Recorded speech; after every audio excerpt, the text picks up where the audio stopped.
Well, now that we're hitting May, I have more things to show you in the garden. We'll just pass by this lovely white shrub, white flowered shrub called Exocorda, the bride. It's got nice, fresh green leaves. But the main thing to show you here is the dogwood. Reaching up, this is Cornus Eddie's white wonder. There's a story here, of course. Eddie doesn't refer to somebody called Edward, but to a Mr. Eddie, who I always envisage gardening in a three-piece suit and a cloth cap. Anyway, Mr. Eddie, born in Scotland but emigrated to Canada, ran a nursery mainly devoted to roses, but he also tried his hand at breeding various other plants and trees. And he got two of the native dogwoods,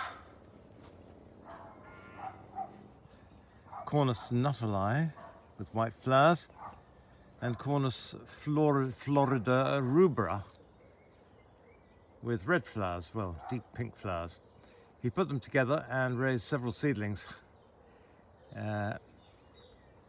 Now, this was in the 1920s, 30s. Unfortunately, in 1948,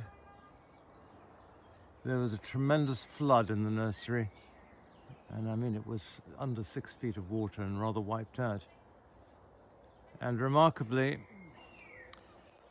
one of these dogwood crosses survived, but not with pink flowers, but with white. So it was named after Mr. Eddie, Eddie's white wonder. He had his nursery in a delightfully named place called Chilliwack. Anyway, it was distributed from the early 1960s, won awards and so on and so forth. It is a splendid floriferous dogwood because in the southwest here, being mild and damp, it misses its really hot summers and cold winters of its native land. And Florida, Cornus Florida and Cornus Nuttallii don't do their best. And this is always reliably flowering here anyway. Splendid dogwood.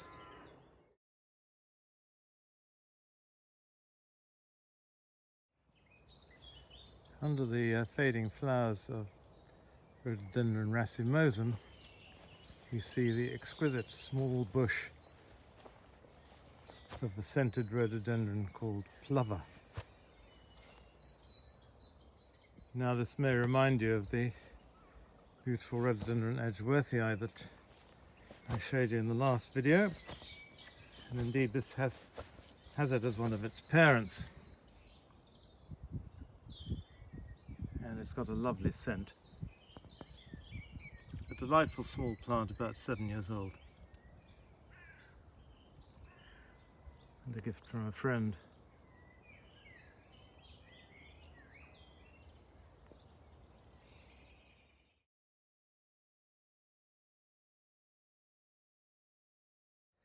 Leaving Rhododendron Plover, we come round and see a camellia still in flower. So let's just go and have a look. You see this camellia, which is really quite unmistakable. It's got such heavy flowers that it tends to droop down, but it's must be one of the latest flowering camellias there are, because it goes on flowering well into May. Let me just show you up a flower. And it is really unmistakable, I would say. It's got these sort of rather frilly petals, and it's called Hawaii. In this garden, you have to look up. And if you want to get the benefit of the new leaves, beautiful yellow. This is a member of the willow family from China called Polyothersis sinensis. But the new growth is lovely, isn't it? And of course, especially against the blue sky. This particular specimen was collected by my botanist friend Martin Rix in China, and it does have quite showy panicles of white flowers in the summer, which we may see. Next to it actually is a Marmite type Magnolia. You love it or hate it. If you love it, you call it mahogany coloured flowers. If you hate it, you call it wishy-washy, muddy brown. Anyway, there we are. I like it, and it's really become quite a tall tree.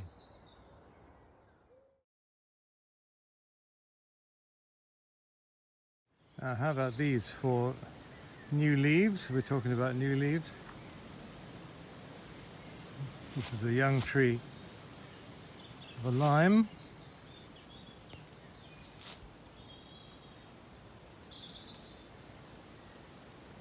And the new growths are pretty spectacular, I would say.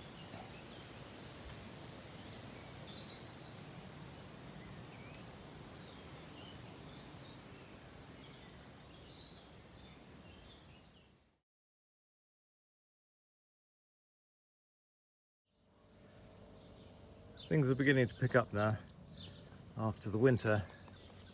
I thought I'd just show you this extraordinary umbellifer.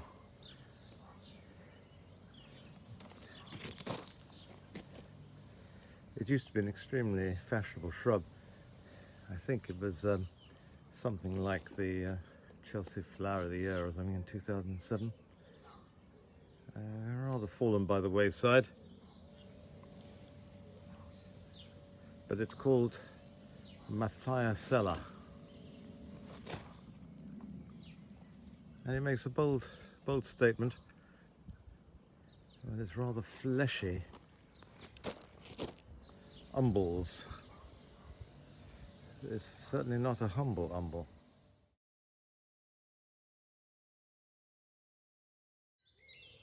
One has to bite the bullet and reduce this lovely Cornus right down.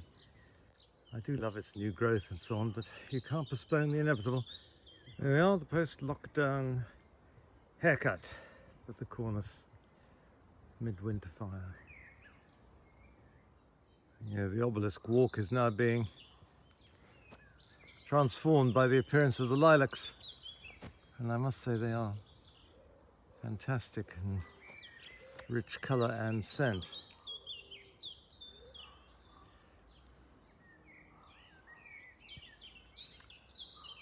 And behind a lovely scented cherry.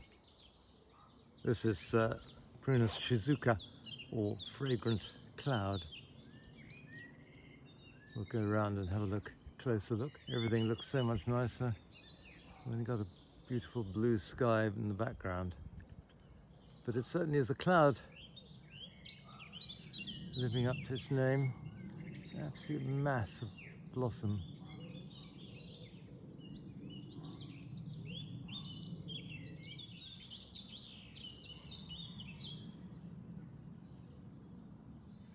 Now, we've seen the dingly-dangly flowers, which belong to Stachyurus. Now, we've seen Stachyurus magpie, and we've seen Stachyurus joy forever.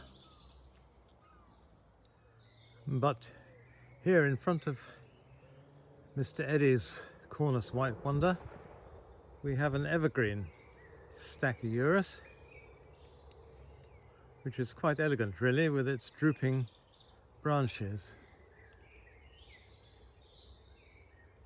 This is the willow leaf Stachyurus, Stachyurus salicifolius.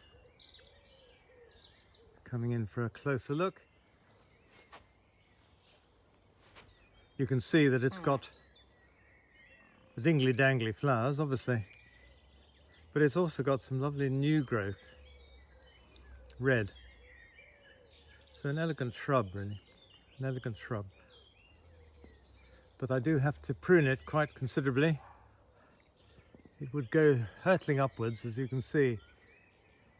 And behind it is the sorbus, which I brought back from China, risking life and limb, which I'll talk about in another video. But this has got to be tamed, otherwise it's going to reach right up there. And then you'll get the nice sort of weeping form preserved.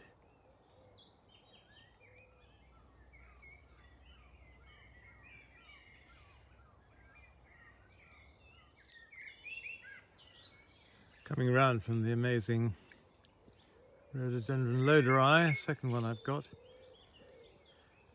I want to show you this rhododendron bred by my friend Alan Edwards, who died a few years ago, and named after his daughter Caris. It's a Lady Chamberlain type rhododendron, rather delicate, tubular pink flowers, forming a very big bush.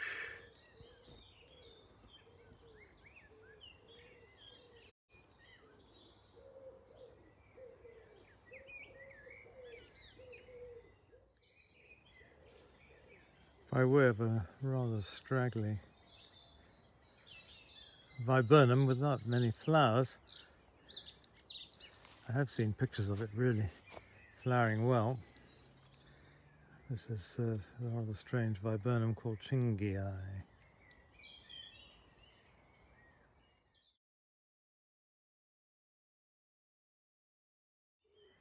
Now, coming away from viburnum Chingii, we passed by this magnificent Photinia, now a massive tree with beautiful burnished new growth. This one is called Photinia Jenny. We come up against another linderer. Now, don't ask me why I have all these linderers, but I do. This was the first I got. I got it from Rosemore. Lady Anne was still there, so it's a long time ago. And it's formed quite a substantial tree.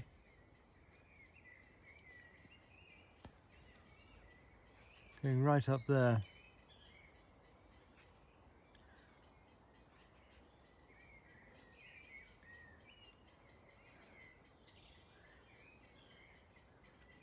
It's got these little yellow flowers, masses of them. And this is Lindera erythrocarpa. Erythrocarpa meaning red seeds, because that's what it's got in the autumn. There we are, the curiosity value, I think, basically.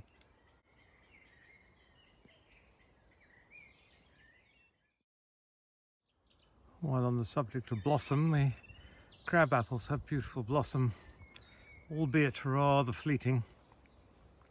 This is a weeping crab called red jade, obviously from the fruits rather than the flowers. But my goodness, the bees just love it. And there they are, sort of swarming around.